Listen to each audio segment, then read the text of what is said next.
felt groggy. Whatever Hartman had bumped in me was making me numb. I felt like this was happening to someone else. Someone I was watching on television. I couldn't think. Couldn't focus. There were only empty sheets of paper here. No manuscript pages.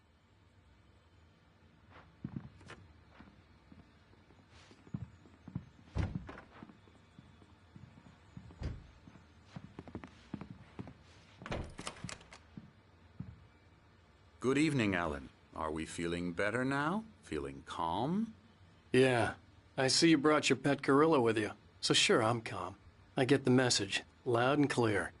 Why, right. That's the spirit. You're being very brave, Alan.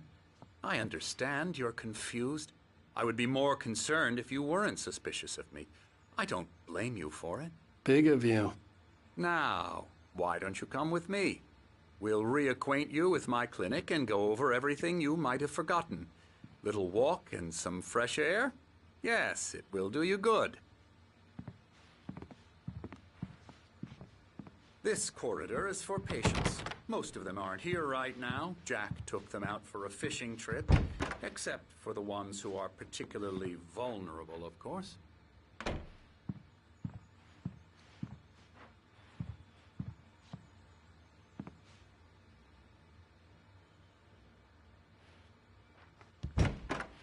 I encourage creativity as a part of the recovery process here at Cauldron Lake Lodge. I specialize in treating artists. I bet you do.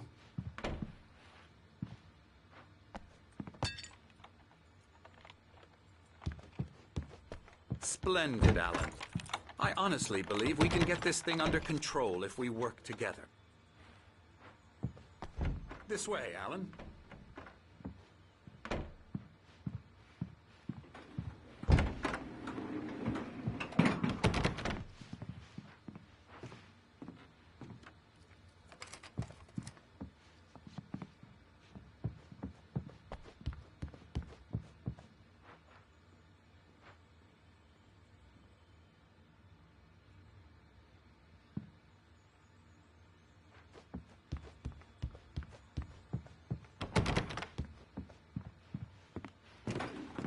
Now, Alan, from past experience with you, I know I need to get right into the heart of the matter as quickly as I can after an episode.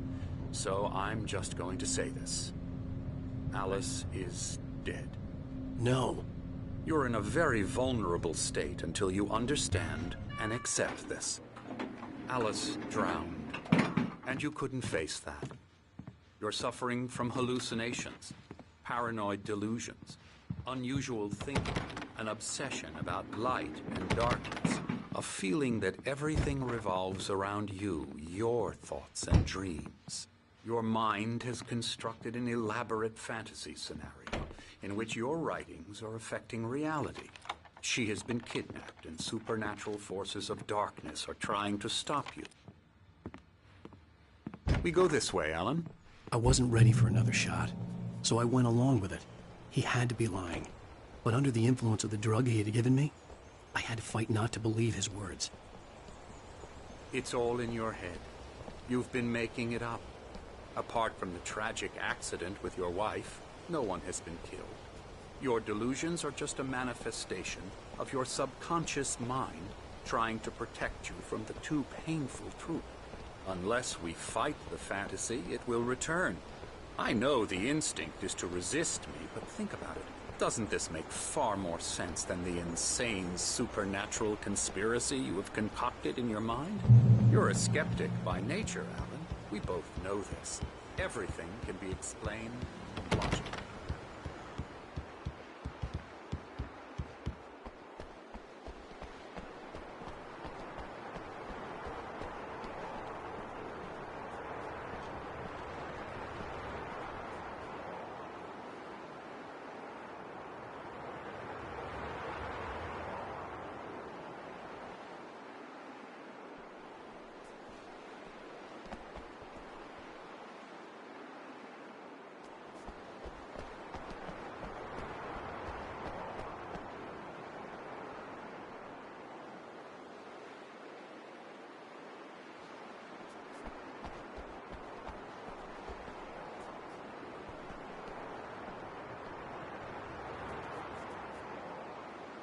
I never get tired of this view. Very inspiring, isn't it? Cauldron Lake spread below us. I could see Mirror Peak on the other side of the lake. I thought I could make out the spot where Diver's Isle had been when I arrived with Alice. Now there was nothing but waves. It seems there's a storm coming. Funny, I don't recall there being a mention of that in the weather forecast. Well, no matter. This way. Follow me. Alan, what I'm telling you is good news. Right now we're in control. Every time you have a relapse, it gets more and more difficult to resurface from the dark depths of your imagination. Not surprising, considering your profession. Imagination is what you work with. After all your nightmares, this should come as an immense relief to you. If it doesn't, why is that? Because I'm lying? Or because you don't want to admit that you're not well? It's very natural for you to think of me as your enemy. It's part of the illness. I let him talk. After all, Hartman obviously loved his own voice. His words echoed madly inside my head. But I dug my nails into the palms of my hands to stay focused. You need to work with me. Once you accept that, we can begin the journey towards your recovery. Come along. Let's go inside.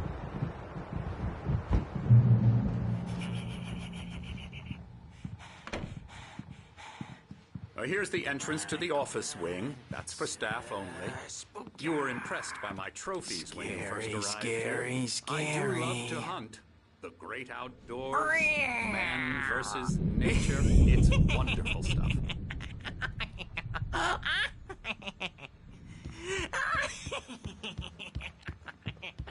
Yeah, that's right. I got you.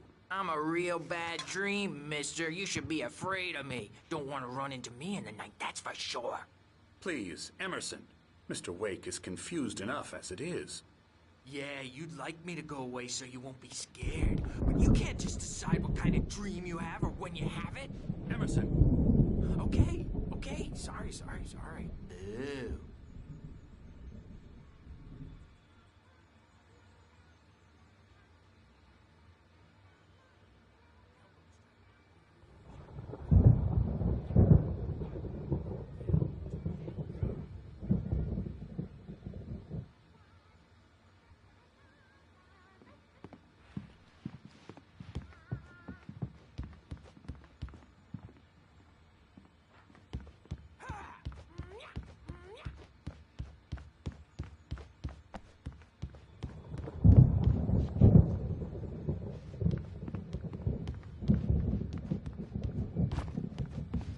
Alan, please, this way.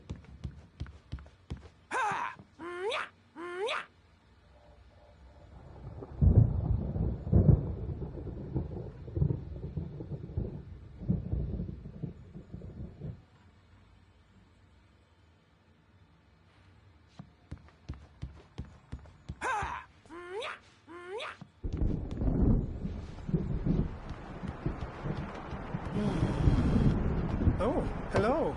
I've painted you. Okay. I was just struck by inspiration a couple of days ago. Dr. Hartman wanted me to paint landscapes, and that's what I was doing. But now I've been doing these things, a lot of them. The images just keep coming. Dr. Hartman likes them. He has them in his office. Yeah? He's very proud of me. He says I'm getting much better. I think I'm getting better.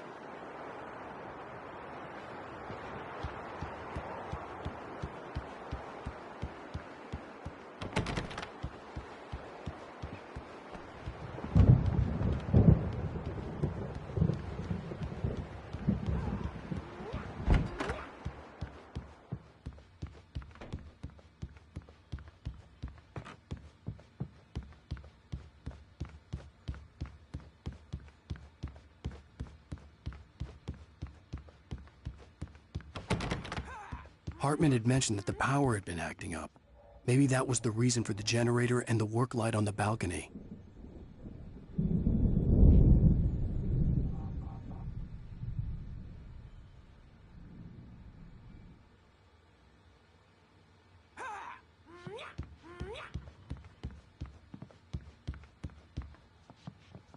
The generator hadn't been activated. and there was no key.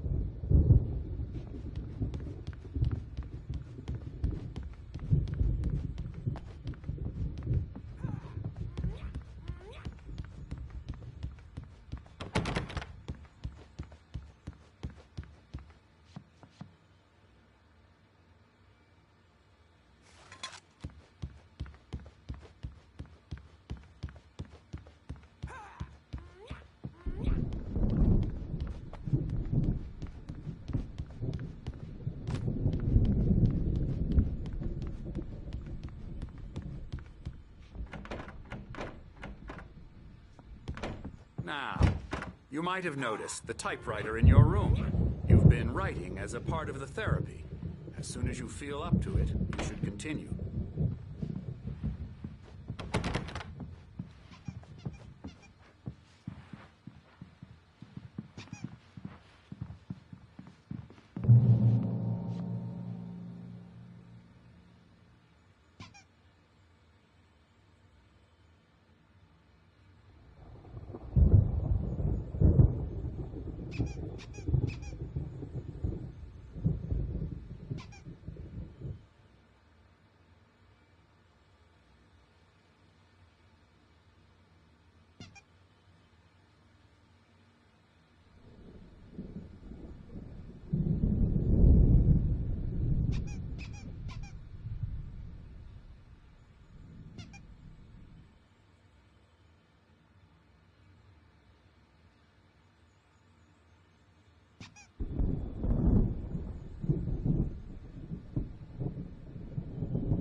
My rheumatism's killing me.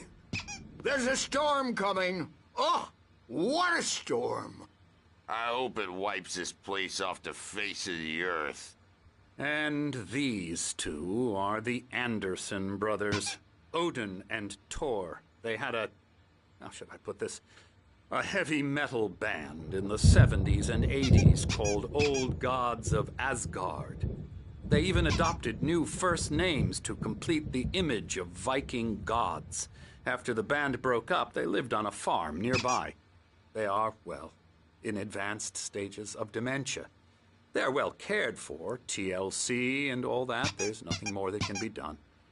I'm afraid that the rock and roll lifestyle has left its mark. Oh, that won't do. I'm so sorry to cut this short for now, Alan. The power has been acting up. I'd better go check on it. We'll continue this soon. Meanwhile, when you feel up to it, return to your room and try to write. It really is for the best. Don't you think? I'd like to bash his head in with a hammer. Oh, he'd love to fish out our secrets, but he has no clue. He's not crazy enough. Not crazy like us, Sonny. Yeah! Being crazy's a requirement, Sonny. Who else could understand the world when it's like this? It takes crazy to know crazy. That's the sanest thing I've heard in a while. Zane! You're all right, Tom. Hey, we like him, don't we, bro? He's got to go to the farm. The Anderson Farm. Valhalla! We wrote it all down, lest we forget. A crash course. All you need to know to get your head right. You need to find the message. Here, Sonny, here's something for you. Gave me a rash, but I kept it safe from these bastards. My head.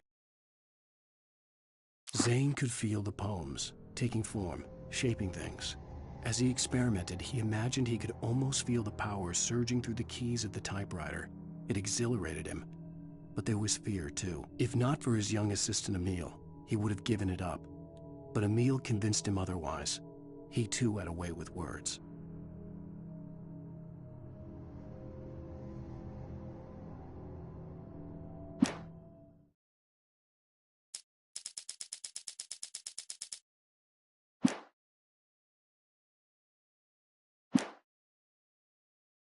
It was clearing up, or according to Hartman, I was sinking back into the fantasy. I was convinced he was lying to me about everything. Crazy or not, the Andersons made more sense. Tom, you got any booze on you? Yeah, no. We Sorry, have a guys. stash of the special stuff at the farm. Our own formula. Local ingredients. Medicine clears your head right up. Makes you remember like moonbeams on the brain. Oh, I just noticed! Leather patches on the elbows? That's not very rock and roll. Tom just lost is all. Baba Yaga got to him too, the damn witch. She used us all. Taken from all of us. Took my thunder, the witch. And my ravens, what were they? Memory and thought, the hag. She took something from you too, didn't she? That's what she does. We're better off. This place, the lake, it gives you power. If you're a creator, an artist, a god. Nightmare shifted in their sleep in the darkness of the lake. Yeah, that's the one. She makes sure it comes out twisted and wrong. Just ask the lamp lady. She knows what happened to that other writer. She's been using you, boy, and you let her. You went and opened the door for her, didn't you? Now, it was already open a crack. And whose fault is that? We're morally corrupt, disease-ridden, old and stupid. Doesn't mean he had to open it all the way, goddammit.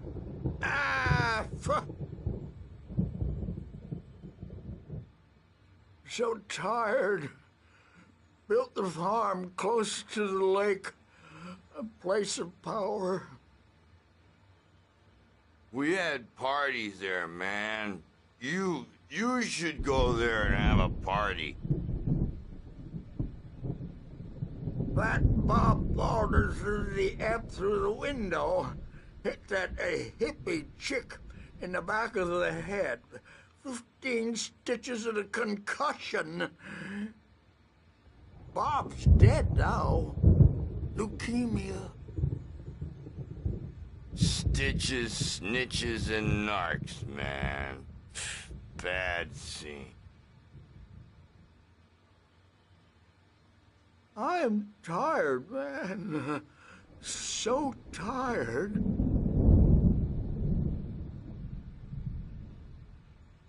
I want to go home.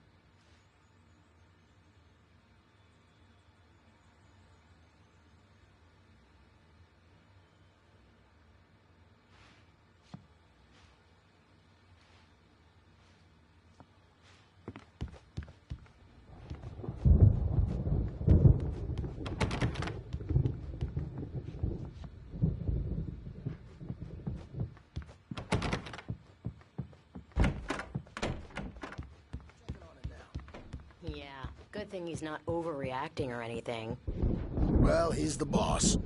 I may need a hand here later on, Birch. The storm's bound to make you-know-who jumpy. You know how they get. Gotcha. The doc's got me looking after Wake here, but holler if they get too rowdy.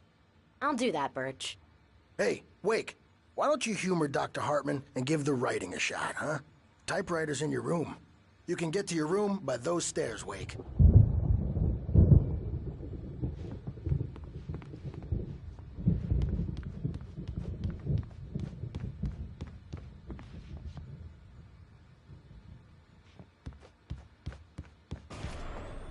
Something's wrong. I'm not myself. It's hard to think that there's a shadow inside my head. I can only focus on writing. Everything else is a blur. I'm trapped in this cabin. Have been for days, but it's always dark outside. My editor is real. I saw her again. She's not human. It's not human. A dark presence is wearing the old woman's face. She was covered in clinging shadows. There's a hole in her chest where her heart should be.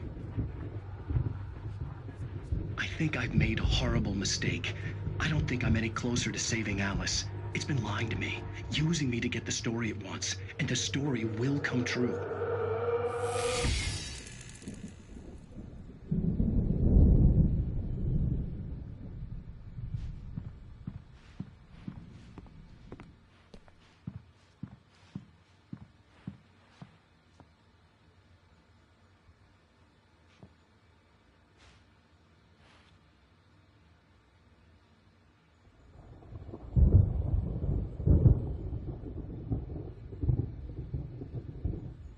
Hartman wanted me to write. I knew I couldn't, but I figured I should just play along for now. It was the only thing I could do with Nurse Birch watching me like a hawk.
The white glare of the blank page in front of me hurt my eyes. My hands began to shake uncontrollably. Everybody, calm down. Put that down. Bert, I need help. Hey, Wake, you stay here. I'm gonna go see what's up. You just keep doing what you're doing. Be cool, okay?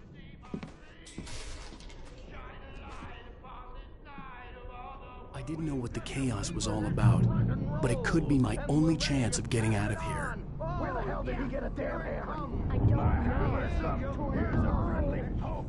Mjolnir, wench! Oh, afraid of the crazy brothers, are ya? Not so weak now, are we? Well, things are unraveling fast, aren't they? Hartman kept talking, giving Barry the grand tour, clearly proud of the place. He went on and on about his hunting trophies, and Barry was impressed. But he was here on business. He raised his voice, cut through the monologue. Hey, Hartman, where's Al? Hartman stopped in mid-sentence, annoyed at the interruption. He nodded at the hulking orderly standing nearby. The man smiled and clapped a practiced hand on Barry's shoulder. Nah,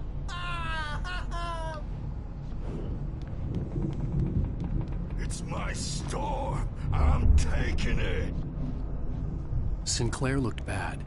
That wasn't a love tap. The crazy old fart hit her hard. Baby. If she was one of Hartman's goons, she had it coming. I could get the key to the office wing from Sinclair. Hammer's Way will have its say. Rise up in their name. The backstage is all yours, Tom. I had to get to Seize Hartman's your office. destiny. He had taken all my manuscript pages. That's where he'd been keeping them. Come out and face the music, Birch. It's time to pay the piper. Maybe you could come out and beat our wrinkled adult diapered asses for us, since you're so tough, Bert. We were on the road, man. You think we haven't seen punks like you before? Mortal name.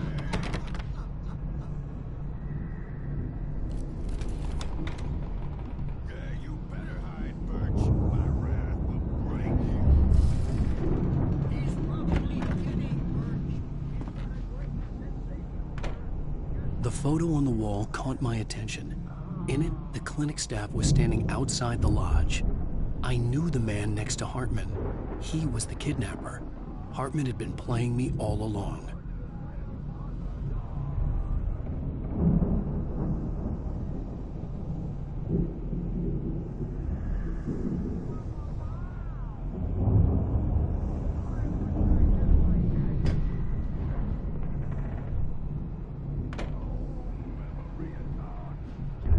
The markings on the tape said they were recordings Hartman had made at the sessions with his patients.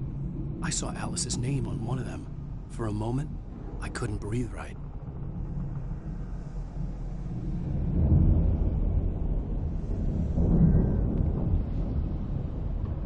Now, Mrs. Wake, can you tell me about Alan's problems? He's more and more out of control all the time. The parties, he's so angry all the time. He's getting violent. Do you mean with you? No, not with me. No, never. Sometimes I almost wish Alan would take a swing at me, because at least that'd lead to a conversation he couldn't just march out of. But no. Alan doesn't really sleep. And the work, well, he's not writing at all. He sits there for hours and just gets more and more frustrated. And I can't talk to him. Yes. Tell me, Mrs. Wake. What would you say to him if he'd listen? I don't know. I want to say, I look at you, and it's not you. Just some stranger who resembles you. Looking out from behind your eyes. And I don't like that guy much. And now it's all gonna go to hell. But you don't ever say this. No. I've tried, but he's not listening. He's too deep in his own problems, always going on about something else. I'm so afraid I'm gonna lose him, and we're not even talking anymore. He doesn't let me in anymore. He just keeps me in the dark. I'm so alone here, even when he's home. Please help me, Doctor, because I'm at my wit's end. Well, if you can just get him here, I'll absolutely do my very best. Yeah, but Doctor, you need to be careful with him. He's not just going to listen to you and cooperate. He's the most stubborn man I've ever met. Well, I'll be sure to bear that in mind. Hearing her voice, what she was saying made me happy and sick and guilty all at once. Worst of all, I recognized the words. The phone call from her. It had been a cut-up of this. Just a recording.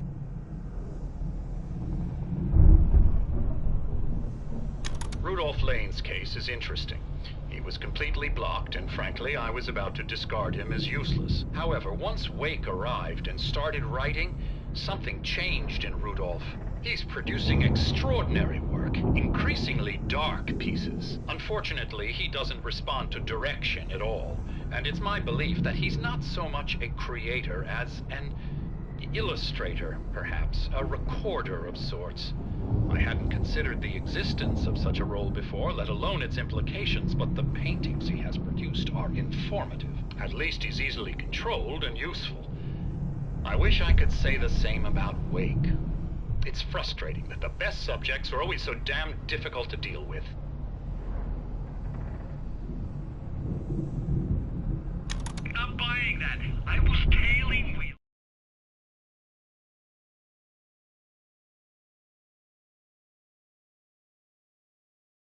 And this is the only place he could have gone. That means Wake is probably there too! Agent Nightingale, this is private property, and I will not allow you to disturb my patients. Yeah? I can get a warrant. How would your fragile little patients like that? Oh, I'm thoroughly intimidated by your mighty authority now, Agent. Listen, you smug snob. How would you like it if I busted through this gate and knocked you around a little? Agent Nightingale, first of all, I'm recording this conversation, so you might want to watch what you say. Secondly, you're not dealing with a hick now. I know the law, and if you can get a judge to grant a warrant, I'll be glad to cooperate. But you won't get one. Be advised that any further communications with me are to be made through my lawyer. I don't believe this. Good day, Agent. Yeah.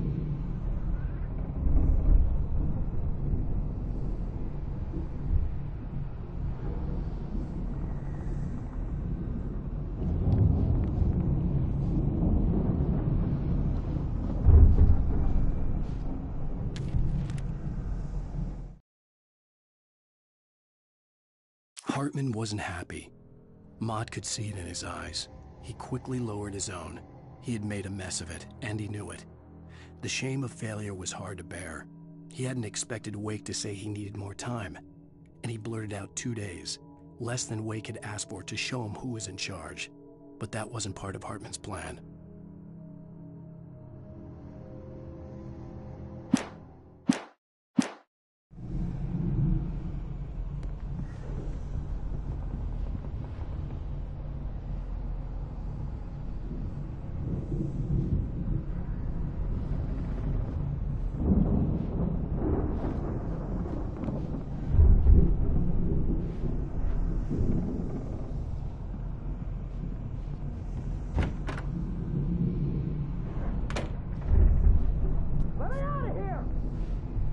Do you hear me? I'm gonna sue your crazy quack ass to shreds! Seriously! Do you have any idea how much trouble you're in? I am famous. I represent a celebrity. They'll be looking for me. Oh, that's how you want to play it? Is that how you want to play it? Really? Barry? Ow! About time! Barry, man, am I glad to see you. We need to get to Hartman's office. It's right next door. You okay? Yeah. I mean, no! The cops found me at Rose's trailer, but they didn't hassle me too much. I'm obviously a victim in this, and I demanded to be treated as such. Or else I'd sue their asses. Speaking of asses, that Fed gave me a real hard time, but I had no clue where you were. That guy's crazy, Al. But he let me go, and then I get a call from Hartman, that son of a bitch, who tells me you're here, and I should come pick you up, but when I got here, 2 goons clobbered me and stuck me in there. What's with the cutout? I stole it from the diner to piss off Rose after what she did to us. That'll teach her. Yeah, that's a harsh punishment. Come on, pal, we gotta get going.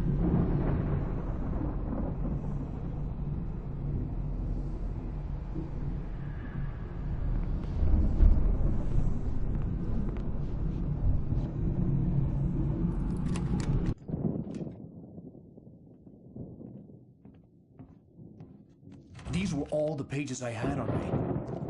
And more.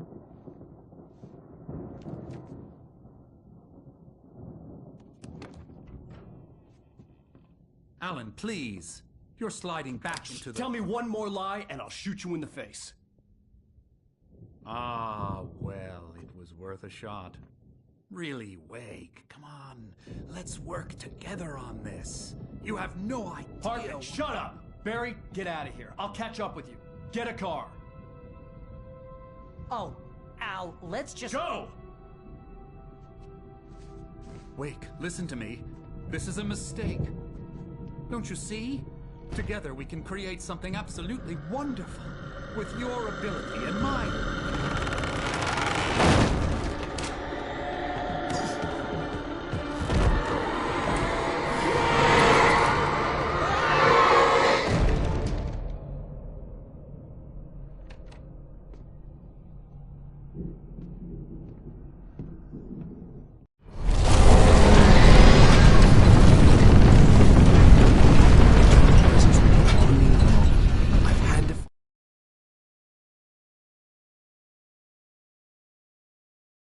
Hartman followed the fall of Alan Wake with his binoculars.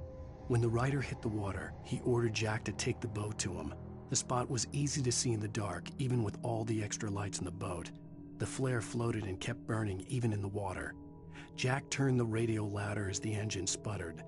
The music was rough and clanking, something the Anderson brothers would no doubt have enjoyed. But Hartman chose to ignore it. Wake was finally within his reach.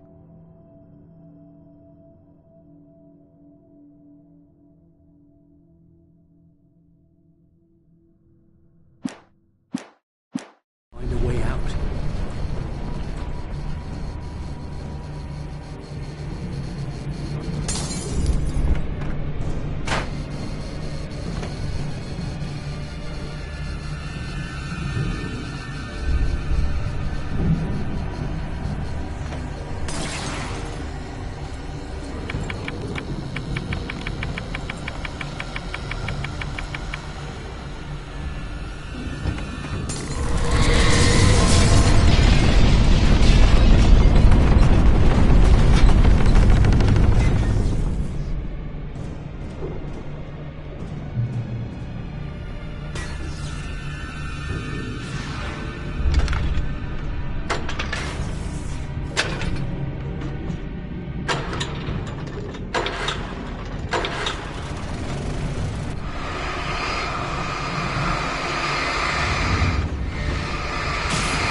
most of us have felt its shadow on us.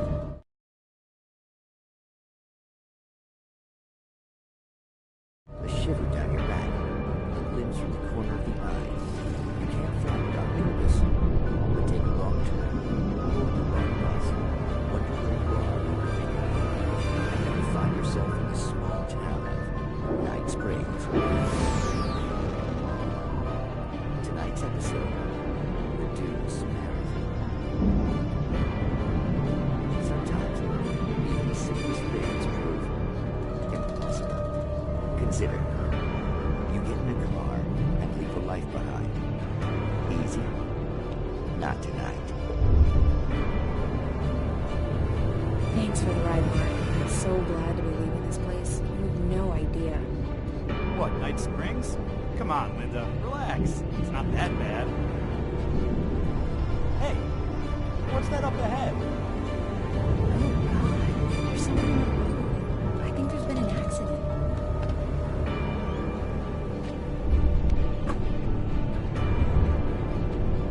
Are you alright? Oh no, Linda! Oh no! It was me on the road! Wait! Tell him to watch out for the truck! Watch out for the truck! My God, Mark?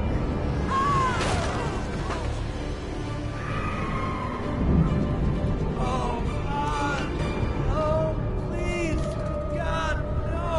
Linda! Linda! Thanks for the ride, Mark. I'm so glad to be leaving this place. What, Night Springs? Come on, Linda. Relax. It's not that bad. Hey, what's that up ahead? Oh, God. There's someone in the road. I think there's been an accident.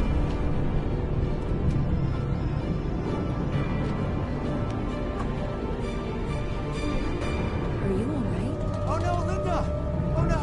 It was me on the road! Wait! Tell him to watch out for the truck! Watch out for the truck! My God, Mark? And there you have it. A vicious cycle, brutally punctuated by the blast of an air horn and screaming metal. Many roads are dangerous, but none more so than the one that leads away from Night Springs.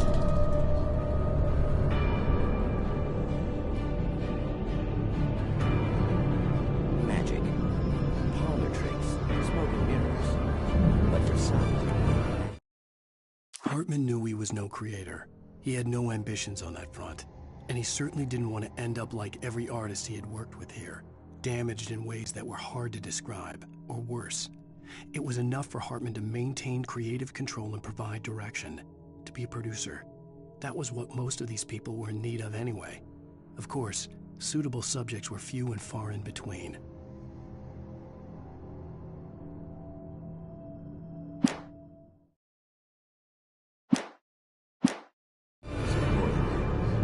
it's a way of working the secret machinery of reality itself, and more than one member of that eldritch brotherhood can be found in Night Springs. Tonight's episode, What's in a Name? We find an old man standing on an old, rusting, derelict bridge, leaning his bony frame against the cold steel.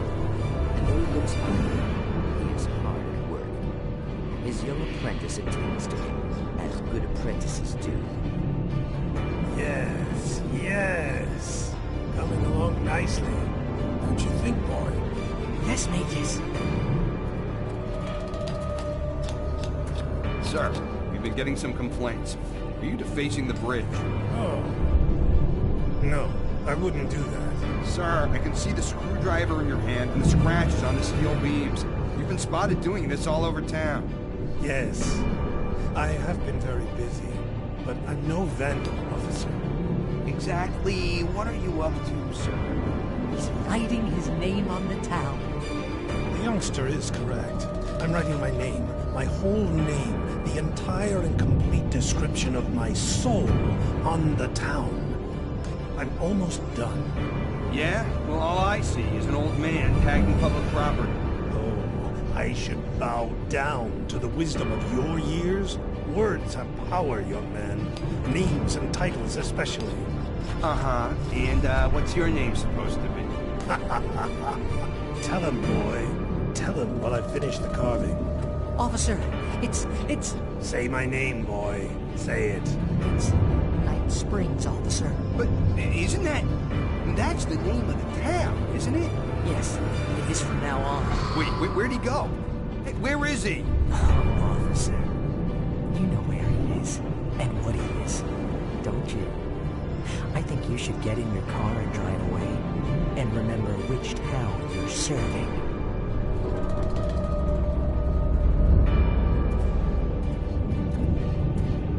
Your will be done, Magus.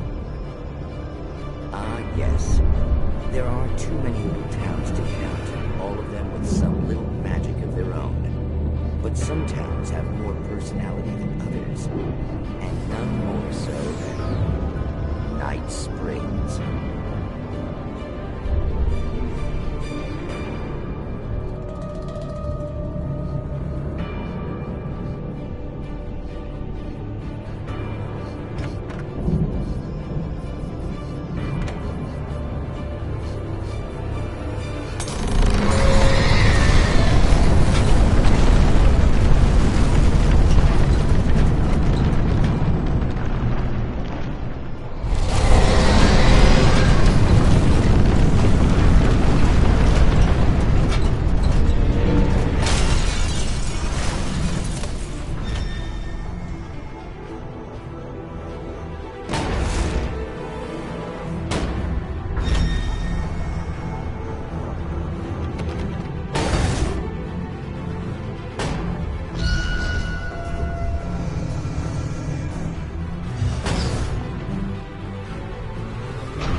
Found the car, but the gate's locked.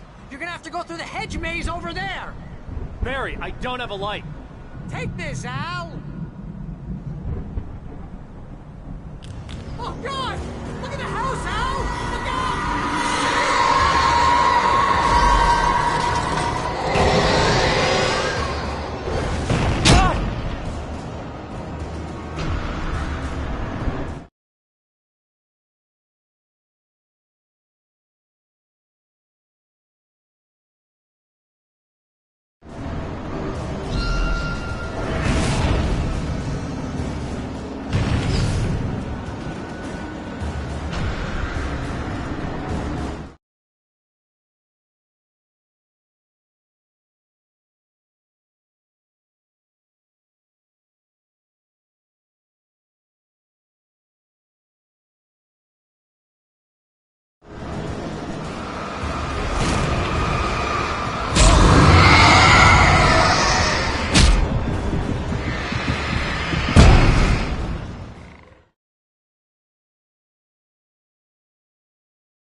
I found the car, but the gate's locked. You're gonna have to go through the hedge maze over there.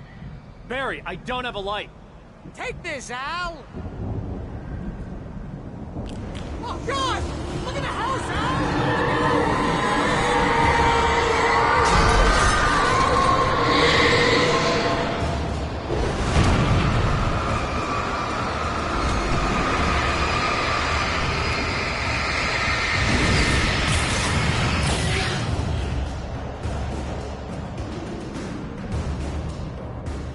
Oh, geez, Al! The house looks bad! Let's get out of here!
I stared at the Viking paraphernalia that littered the area, surrounding an unlikely centerpiece. A full-size stage complete with an impressive sound system with all the trimmings, including a dragon.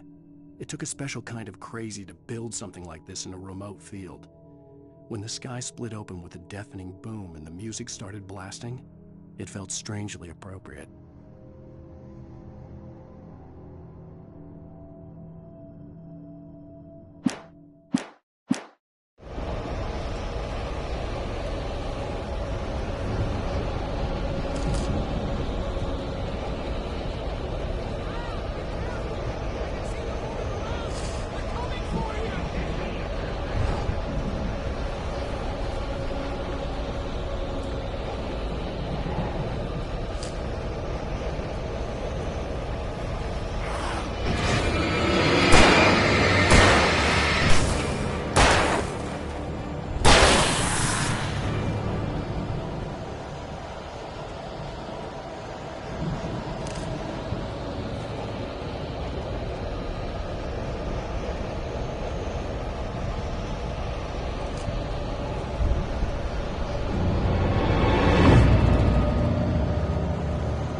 Hartman hurried down the corridor. He had disliked leaving Wake when he was surely at his most susceptible to therapy. But this was not an ordinary storm. Wake had been writing, and he had woken something up in the depths of the lake. Now, it was coming for him. Hartman had naturally prepared for a situation like this. The idiot brothers would keep Wake distracted while Hartman double-checked everything, just to be sure.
This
Mott knew that Wake was smarter than him. Wake had more money, a beautiful wife, everything. And Hartman said Wake was important. That made him better than Mott. But Mott was calling the shots now. He'd expected Wake to whimper and grovel, but instead, he seemed willing to fight. Mott knew he'd gotten under Wake's skin. If only Mott actually had his wife. The thought made him shiver.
For the moment, Barry was just glad he had survived the fall. He had been separated from Al, and there was no easy way to climb back up. He told himself he'd be okay in the gloomy forest at night. He would just have to wait for a while for Al to find his way down. Barry turned when he heard the heavy footsteps and saw the movement. The man-shaped shadow lunged at him from the bushes, an axe held high. Barry screamed and threw up his hand. The world exploded.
Hartman watched as Wake's features slackened.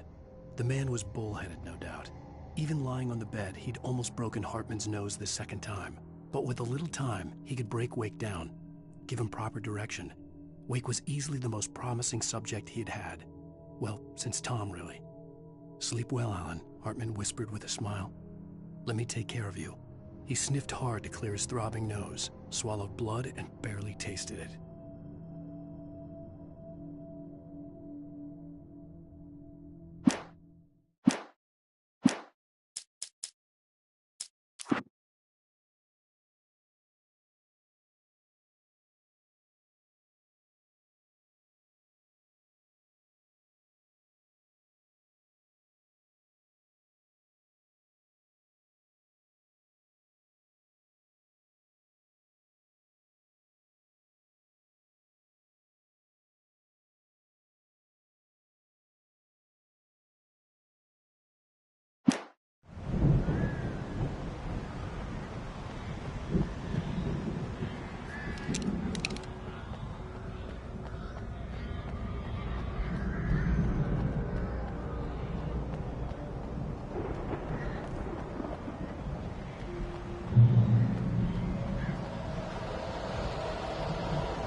Let's get out of here. Can you open this gate?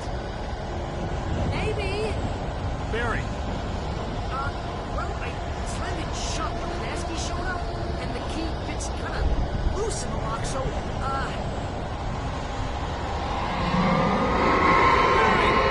I'll find it! Don't worry about it!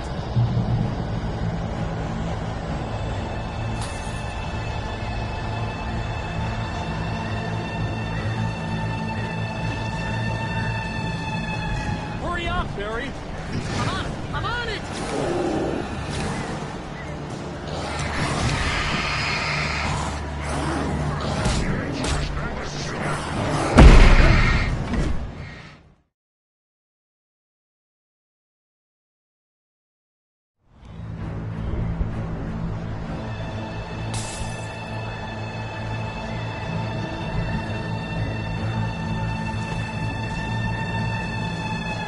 Hurry up, Barry! I'm on it! I'm on it!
Hurry up, Barry!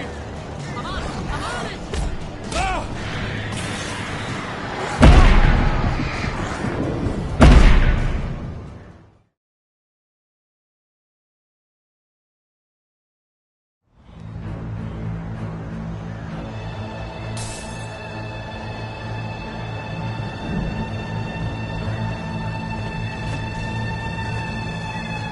Hurry up, Barry! I'm on it! I'm on it!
Barry!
Please tell me we're headed for the nearest "You're now leaving Bright Falls. Come back soon" sign. We're going to the Anderson farm. I knew you were gonna say something like that. You know what? You owe me big time for this. When this is through, if we make it, I don't care what anybody says, I'm done with darkness. You're gonna buy me a tanning bed as a gift, and I'm gonna live in it.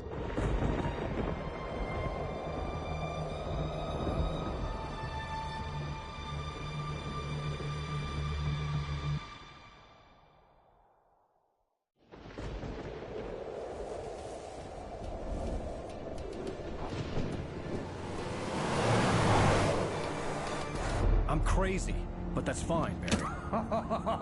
Oh, you got that right, Al. You're barking mad. You are by far the craziest... But maybe that's inevitable when you deal with crazy stuff like this. It helps. This is happening, Barry. Alice, they never had Alice. She's trapped in the darkness at the bottom of the lake, but she's not dead. Al, how can you know that? I know, Barry. I can... Al, No, listen. I can bring her back. I can find her. There's something special about this place. The lake, it does something to the works of art created here.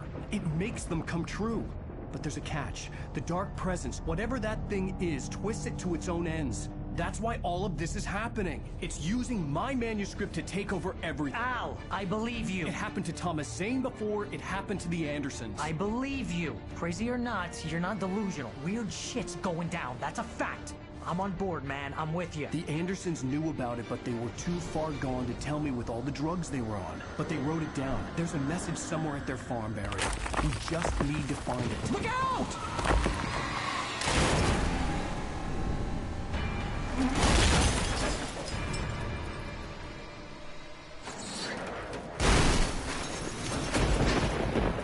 Al! God damn it, Al, talk to me!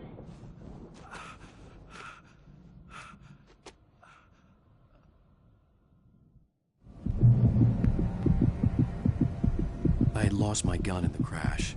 Barry was nowhere to be seen.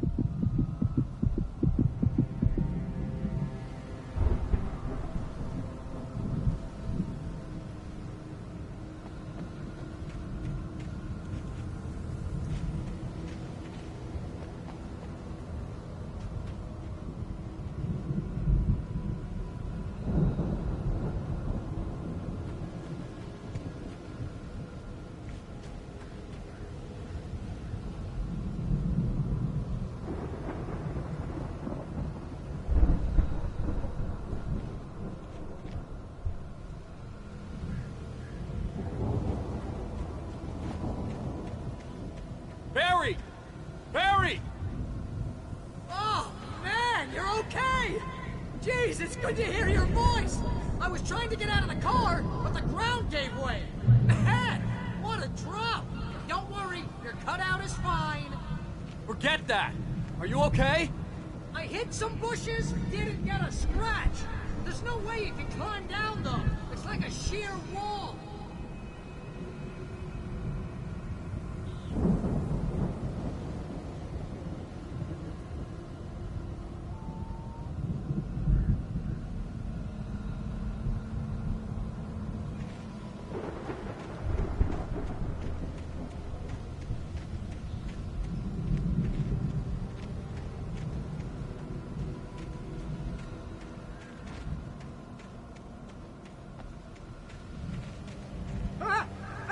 There's something moving down here! Barry, it's a taken! Use a flare, Barry! Yeah! Barry, are you alright? I'm good, Al! I'm great! Guess you never messed with anyone from New York City before, huh?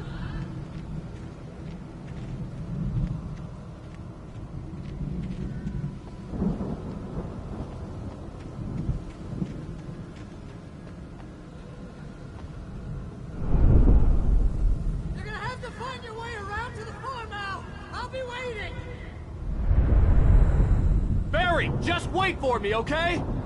Al! I'm not staying here! It's suicide! I'm going to the farm! I'm gonna go ahead and secure the area. You can catch up. Don't worry about it. I'm on the case. Now he's Rambo. This would turn into a disaster if I didn't catch up with Barry.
When he stopped the car at the Anderson farm, Walter felt relieved.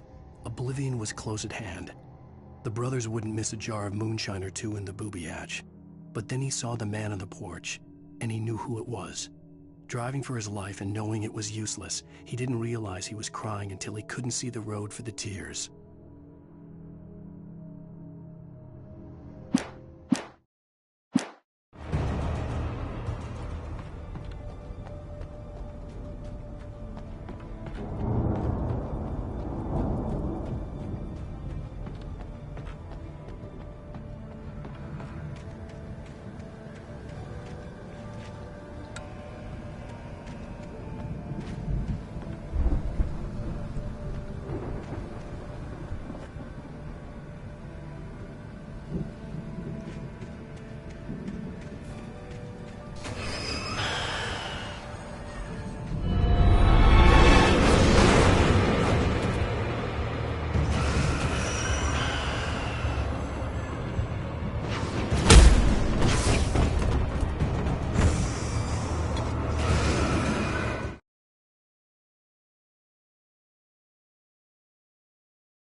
things crawled over the gate. I needed a light to destroy them to get through.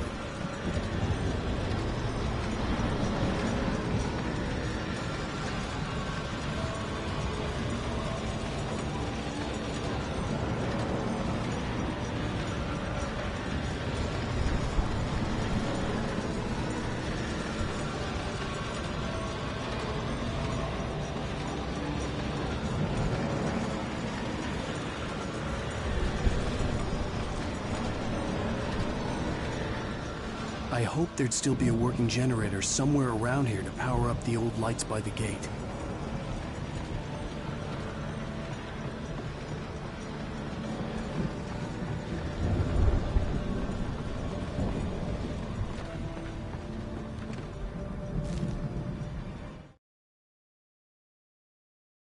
Agent Nightingale stared at the passed-out rider.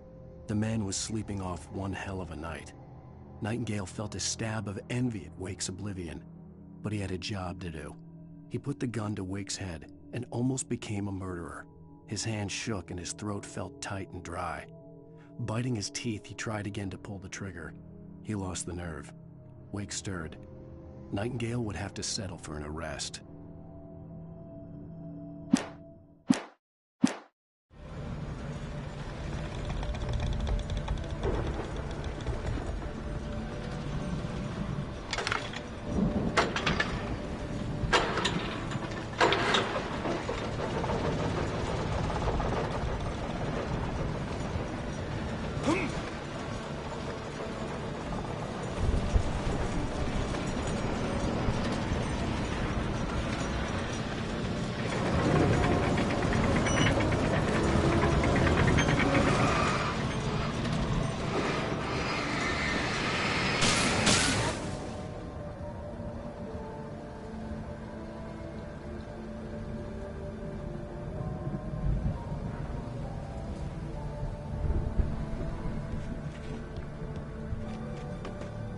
I could sense the movement in the woods ahead.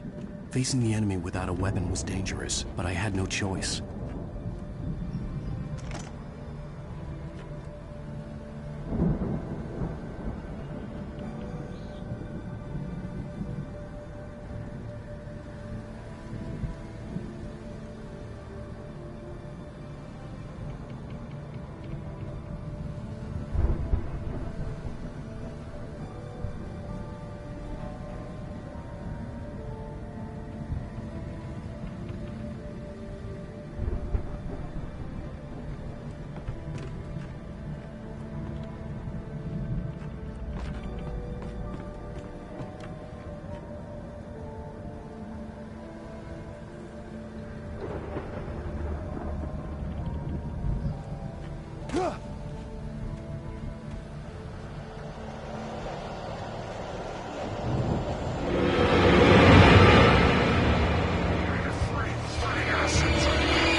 was driving away from the farm, headed in the same general direction as I was. For all I knew, it was Barry, caught in the consequences of leaping before looking.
The car was heading for the cabin up ahead. It wasn't far. If it was Barry, I would see the damage soon.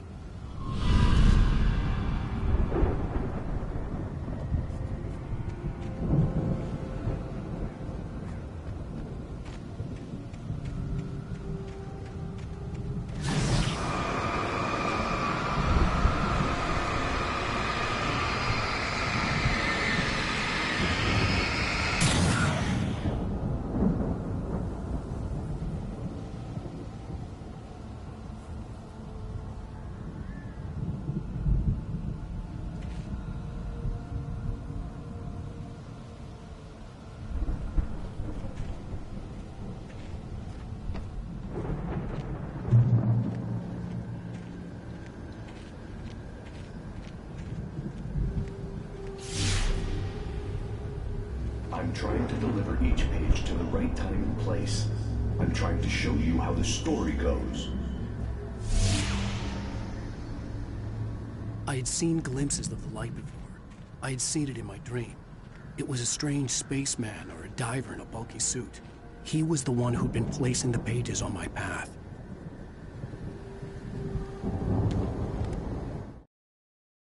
The dark presence followed the choreography laid out to it in the manuscript, growing stronger and stronger, moving like a storm from one scene of destruction to the next. But it was still bound to follow the story and chained to the dark place it came from. When the story reached the end it longed for, it would finally be free.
I'm trying to deliver each page to the right time and place. I'm trying to show you how the story goes. I had seen glimpses of the light before. I had seen it in my dream. It was a strange spaceman or a diver in a bulky suit. He was the one who'd been placing the pages on my path.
The storm raged on as the Anderson brothers walked unsteadily away from the clinic with the other patients in tow, knowing that this time they wouldn't return. The darkness around them seethed with horrors, but Tor and Odin were unafraid. Their eyes glinted with guile. They knew every secret path, and there was blood on their hands. They had fought these shades before.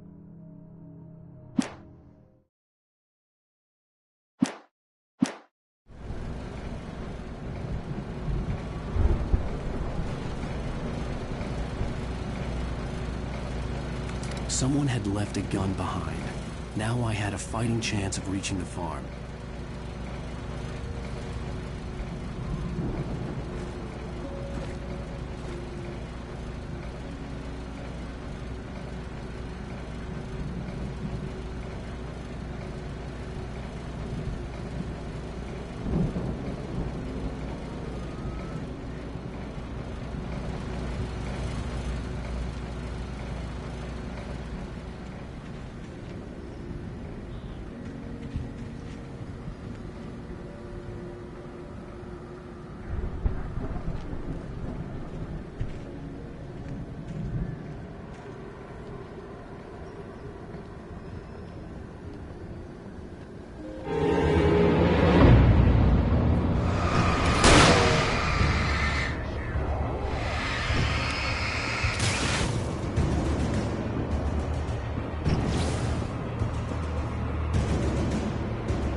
I could see the car, but there was no sight of the driver.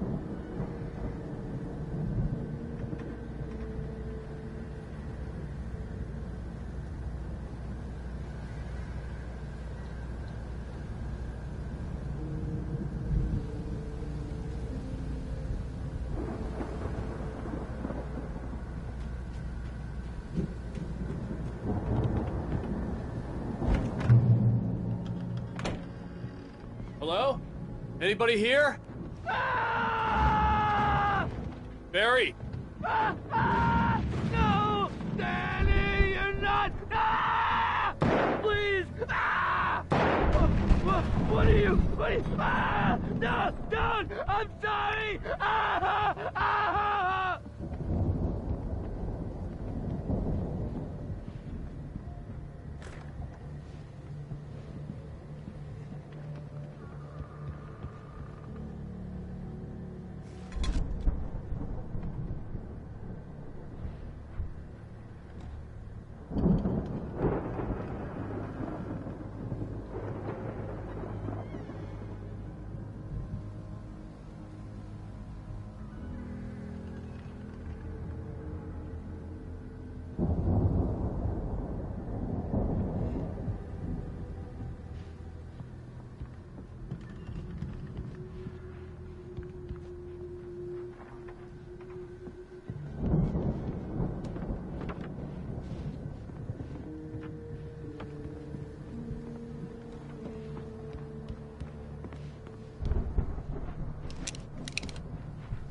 Ah! I know you. You were in jail the other day. I went to the farm again for the moonshine, you know? It makes you see. They're not gonna miss it. They're in the loony bin. My buddy, Danny, I lost him. Something's gone wrong with him. It's not him. Like a real bad follow-up to a real good movie. The best friend's suddenly the bad guy. Who wrote this crap anyway?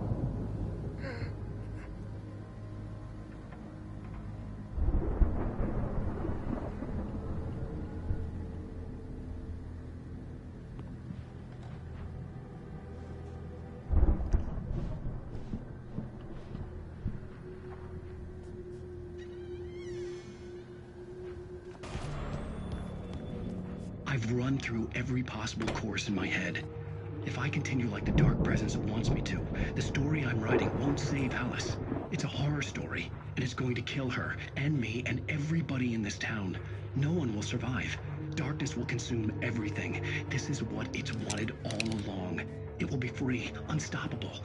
It used Alice to get to me, dangled her in front of me to keep me going. It was never going to release her. I'm going to change this. I'll escape. I've written myself into the story. I'm now the protagonist.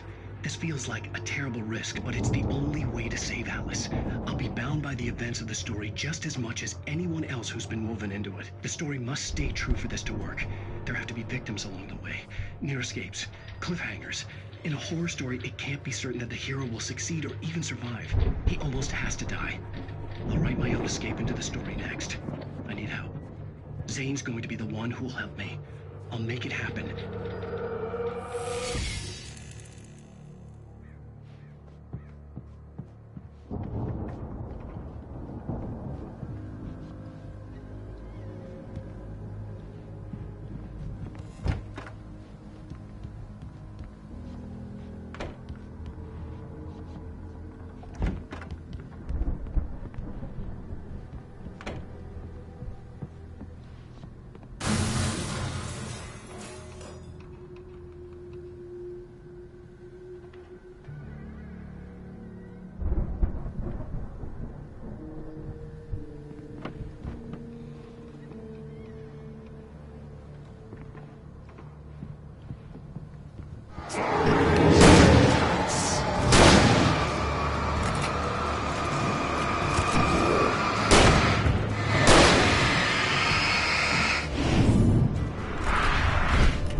was still a good distance away.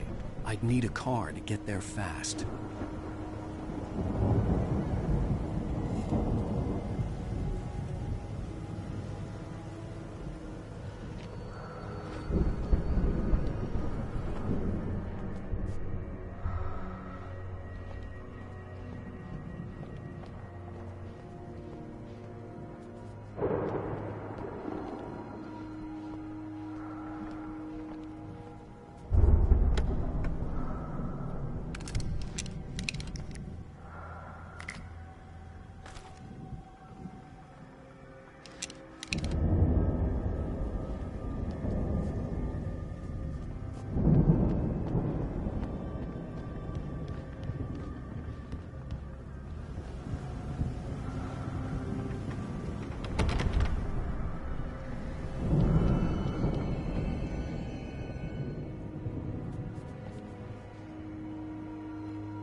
For a moment, Hartman considered strangling the idiot. Mott was mean-spirited, but easily manipulated, an emotional infant who lived for his approval. Wake, by contrast, was a far more difficult subject. Mott had given him too much leash. In 2 days, who knew what could happen? Hartman would have to find a way to rein him in, and quickly.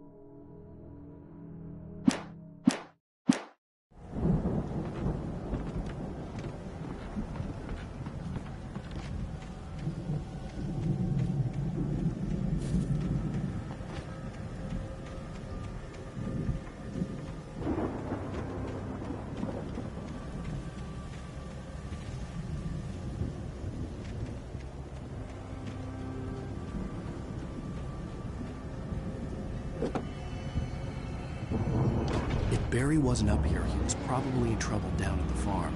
For a moment, I felt bad for doubting him. After all, I'd made it this far myself. But Barry was Barry.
Well, as I'm sure everyone's noticed, that storm we all felt coming is finally here.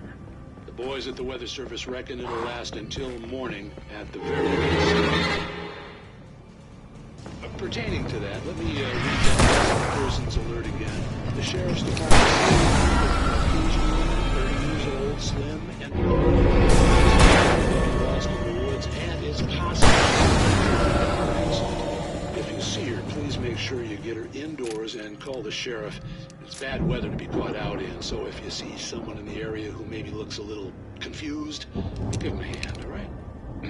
This is Pat Maine on KBF FM. Hoping you're all safe and warm tonight.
I'd known the brothers used to be some kind of rock stars, but it hadn't really sunk in until I saw the stage.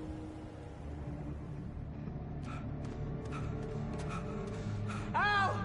Run! Incoming! There's too many of them!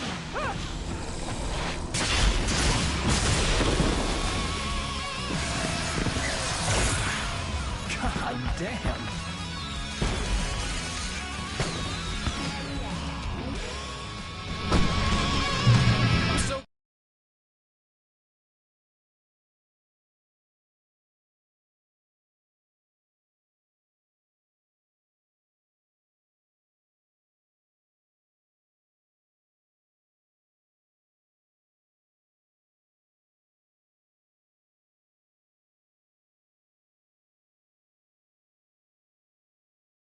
Glad you decided to go it alone, Mr. Bronson.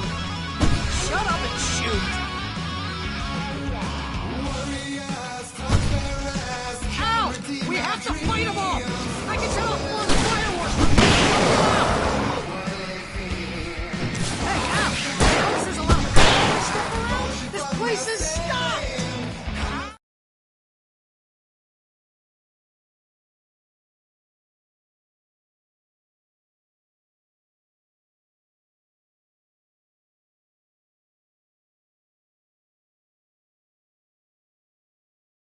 Hold on! I'm trying to get the stage lights on!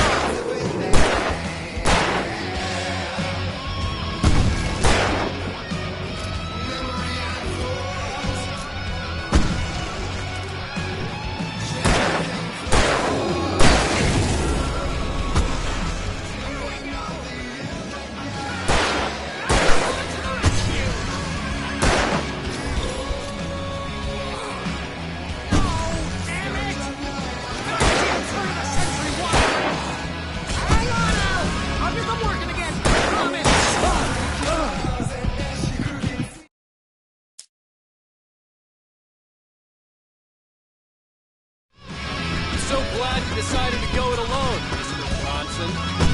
Shut up and shoot! Ow! We have to fight them all! I can tell more fireworks here!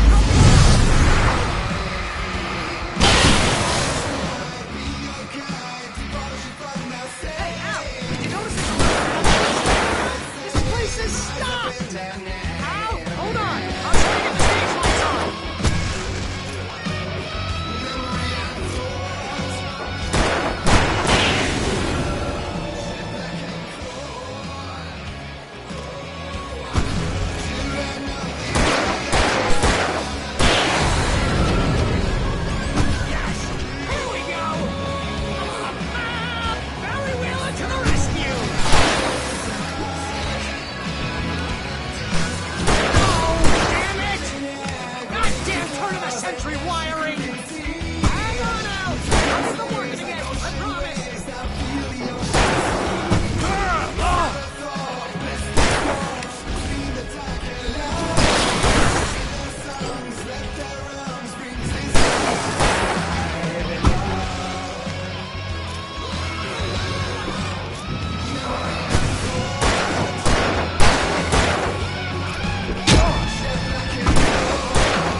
are trying to kill us. That's the high point of my life?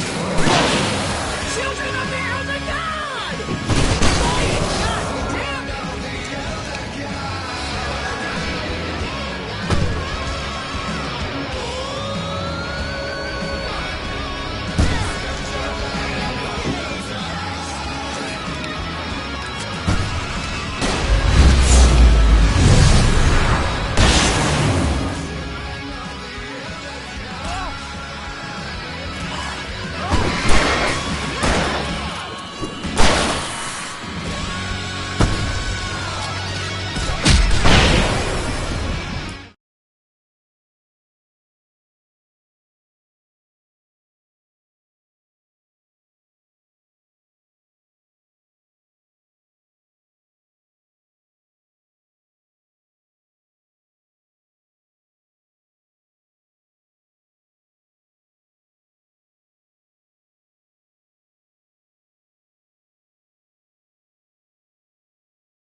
So glad you decided to go it alone, Mr. Johnson.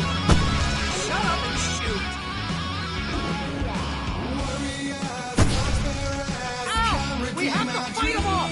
I can set off more of the fireworks from here and help you out!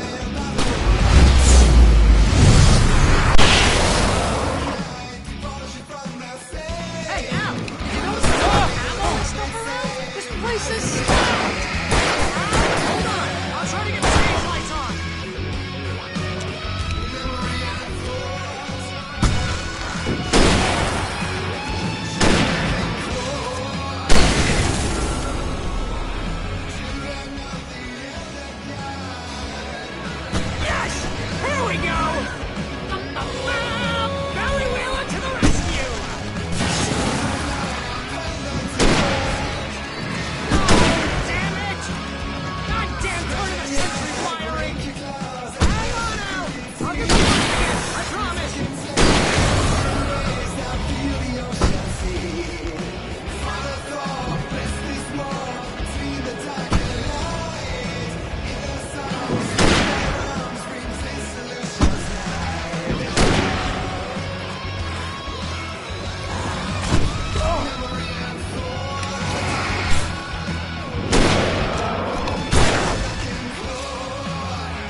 That's the high point of my life?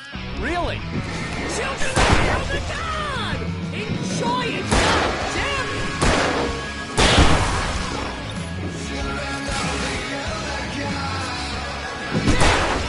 Back in the game!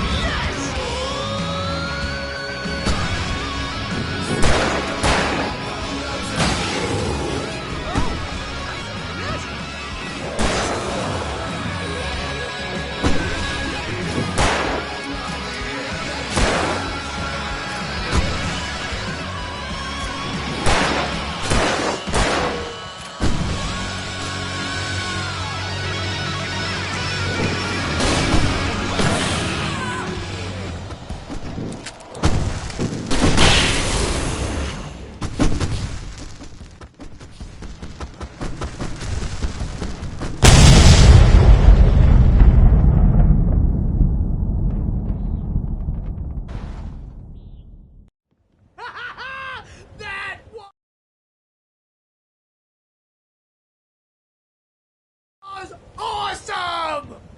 Bright Falls, rock and roll capital of America.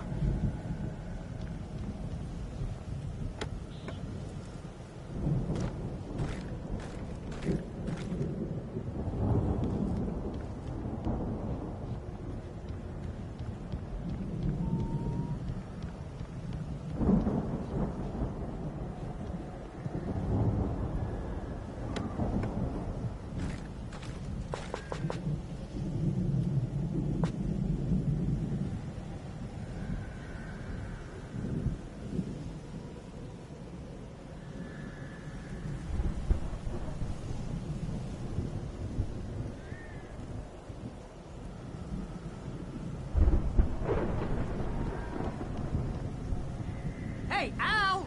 This way to the farm!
Deputy Mulligan tuned Thornton's chatter out.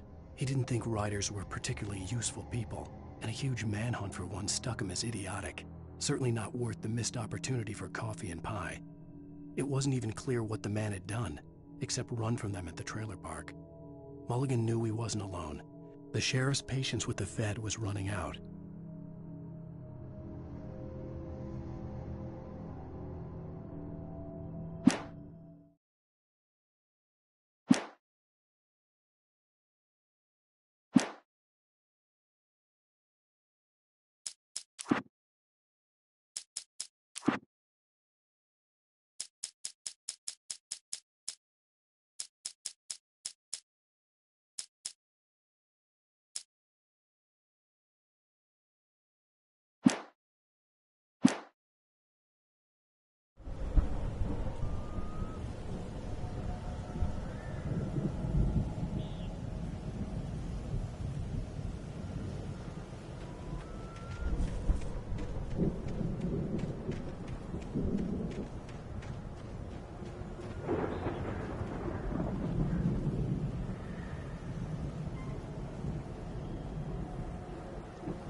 See, bestseller? No reason to worry. Your cutout's good as new, right where I left it.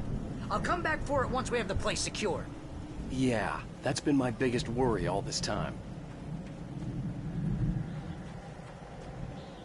We need to get this thing moved out of the way. This is as far as I got, before they ambushed me.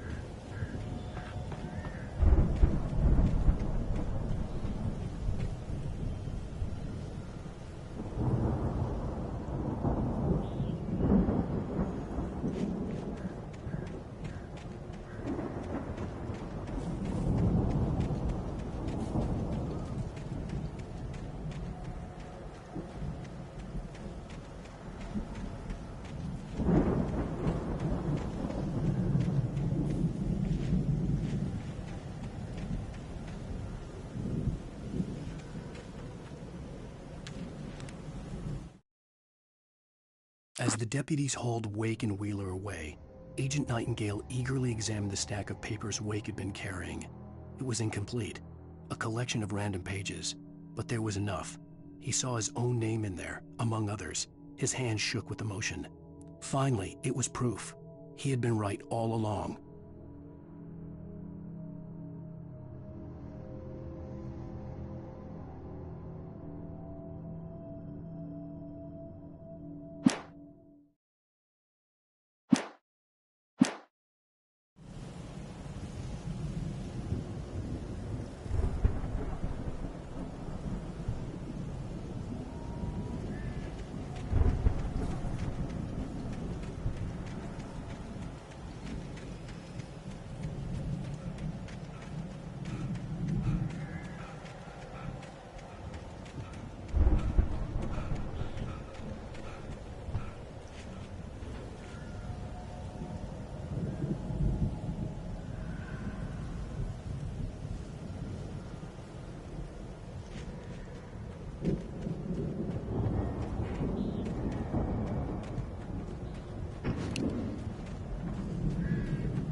Wake here has something to say. What's that, Al? I'm Alan Wake.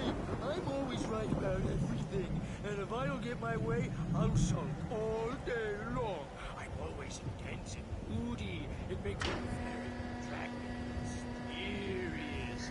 Right now, I'm just standing here because I need my best friend Barry to carry me. But that's okay. I can just take him for granted. I think I see what you did there. Yeah, it was pretty good. You want me to do my imitation of Barry Wheeler? No? Thought so.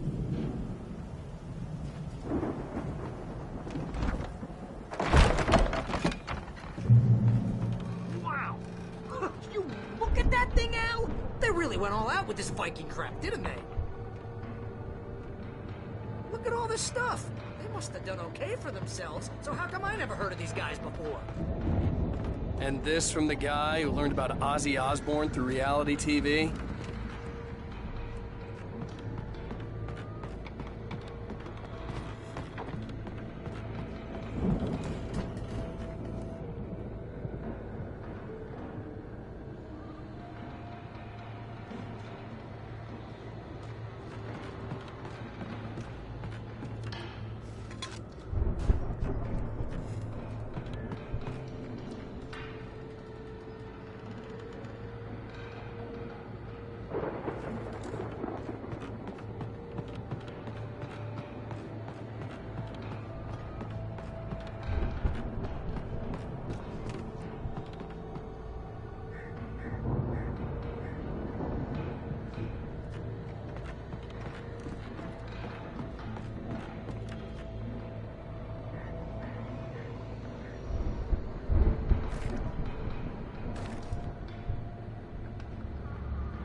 Sleep. We all spend Oh, our Night dreams in its Springs. soft embrace, Man, somewhere between memories. fantasy and Hey, oblivion. remember when I got you that gig? But Your dreams first have a real way of writing forcing job, what got themselves you into started? waking life, Was this one of your or vice episodes? versa. In Night Springs. Tonight's episode, The Dream of Dreams. That's by someone else. We join Mr. Jones as he explores the endless dreamscape, only to be brought to a sudden stop by a decidedly mundane situation. A long line of people. Hey, Jones, right? Listen, we're gonna have to wait until His Highness over there is good and ready. Oh, wow. Who's that? You don't know him? What are you, new? He's the guy dreaming us. Well, not just us. He dreams everything. All of this. Wait, no. I'm the one who's dreaming. I'm asleep. Isn't this my dream? Oh, yeah. Sure. Get real, pal. You're just another dreamer. I'm a dream. You're a dream. The weirdo in the diving suit is a dream, and the girl made of smiles and sunshine is definitely a dream. But I'm pretty sure I'm dreaming this. Well, maybe you're a really confused dream. What am I, a shrink? All I know is I'm going with the smart guys, and they say that's the guy doing the dreaming. Right there. I don't know what that means. It means we keep him happy. No sudden falls. We make sure he has his clothes on when he goes out in public. No chases where the monster is nipping at his heels and he runs like crazy, but his legs don't seem to get him anywhere. None of that. Because if he wakes up in a cold sweat... Yeah, precisely. So we wait till he wants to move on. Keep things nice and calm. Hey, something's happening here. Yeah? What's that? What? Can't you hear that? Oh, God help us, it's an alarm clock. Oh, it's you, isn't it? Please, man, I got a wife and kids. Please don't wait.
It's 1976. Madness reigns at the Anderson farm. Contrary to all logic, the headiest ingredient of their moonshine is unfiltered water from Cauldron Lake. The Andersons feel like gods. Odin can't stop laughing. He contemplates cutting his eye out. Tor runs across the field, naked, shrieking, hammer in his hand, trying to catch lightning. Their songs have power. Something ancient is stirring in the depths, coming back.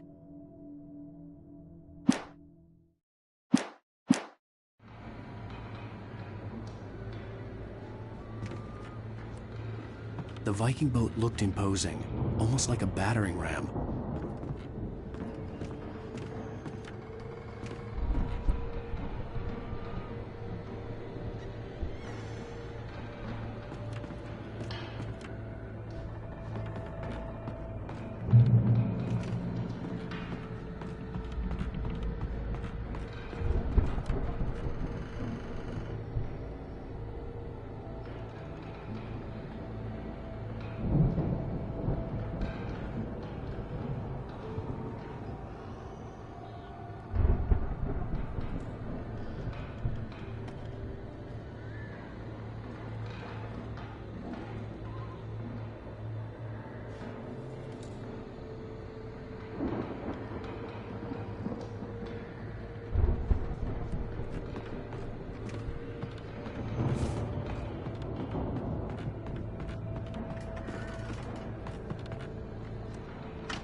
I think we can make it through here, Al!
Those geezers had quite a production going on. Ooh, you know what, Al? If we make it through this alive, I'm gonna start representing them. Yep, sell this stuff online, maybe get a reality show going, release a new single. Good luck with that, pal. Hey, you find us a way out of here, okay? I'm gonna take a closer look at this stuff.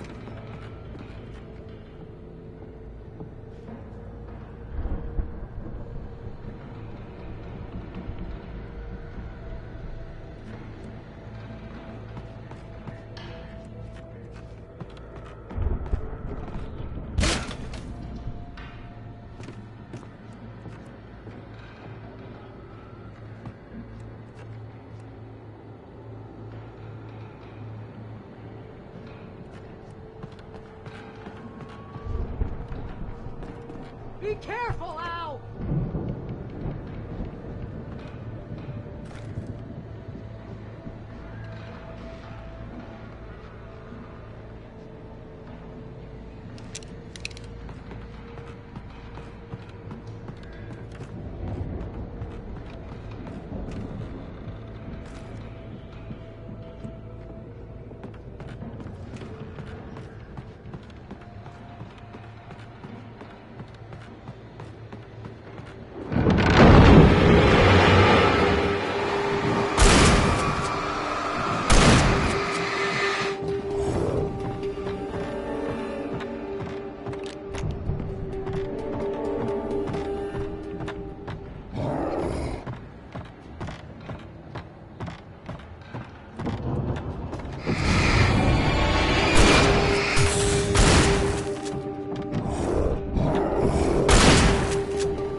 I'm good. Keep your eyes open, okay?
As you regular listeners know, I tend to work through the night, but I'm not the only one. Deputies Mulligan and Thornton are taking a couple of moments off their busy schedule to join me here in the studio.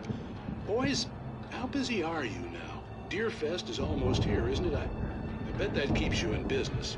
Pretty busy, yeah.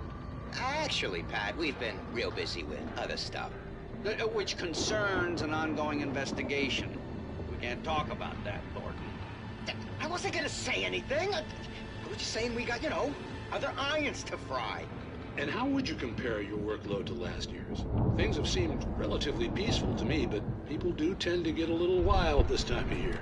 Oh, it's wild, Pat. It's pretty wild. There's been all sorts of trouble this year. Vandalism, fighting, public disturbances. A lot of people gone missing, too. Yeah, it's pretty much the usual stuff, Pat. Just, a lot more of it. Now, is it just me, or does Deerfest get wilder every year? People seem to be more drunk, at least, or they start earlier and younger. Oh, it's definitely not just you, Pat, but... Definitely, Pat. Hey, I'm talking here, Thornton. Oh, shoot, I lost my train of thought. Not just me. Oh, yeah, it's wilder, Pat, but actually most of the trouble seems to be coming from grown men. People who ought to know better, Kids are doing fine this year. Well, that's nice to hear at least. Boys, I want to thank you for stopping by. I'll let you get back to your patrol. Sure thing, Pat. Yeah, sure thing, Pat.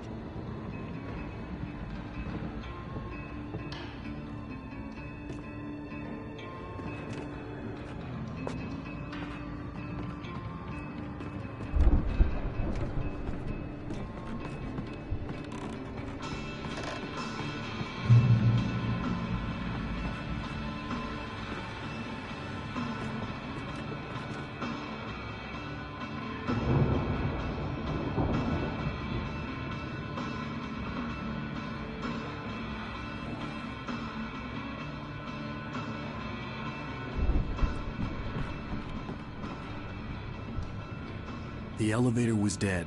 I'd have to get some power to it first.